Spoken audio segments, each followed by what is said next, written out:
We all have those voices inside of ourselves that really influence our attitudes and our behaviors. And some of these voices can be really positive and encouraging, while others are very negative and even demeaning. And by choosing which voice we listen to really influences our attitude. As a student, and as we help our own students, we want to look and see if they are listening to the victim voices. And there are two different kinds of victim voices.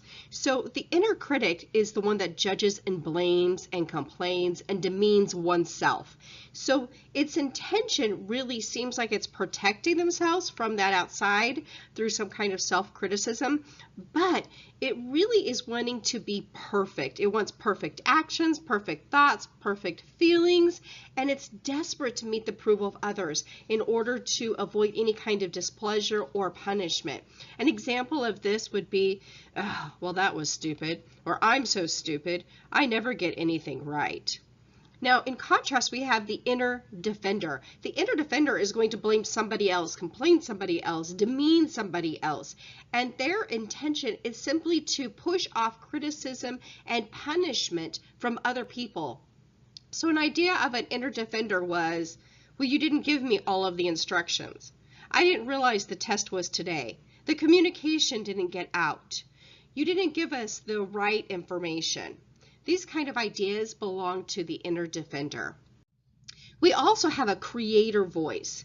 A creator voice is someone who has an inner guide, and they're someone who's going to say something like, I did this, but I can know how to correct it, or I'm sorry, that was my fault, let me see what I can do to fix this.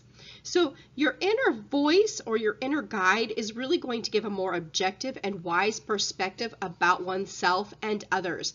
It doesn't demean and it doesn't attack. It tells the truth, or at least the truth as best as we see it at that time, and it allows people to be more fully conscious of the world, of other people, and especially of themselves. The biggest difference is that victims and creators are going to see their world differently, and as a result they use different vocabularies that really present what they feel like is happening in their reality. So you're going to be able to tell if a person is a victor or a creator by a choice of their words. And you want to be able to guide your child or guide your student or yourself in the way to be able to modify that voice, to change their impressions of themselves from being a victim, either a critic or a defender, into a creator.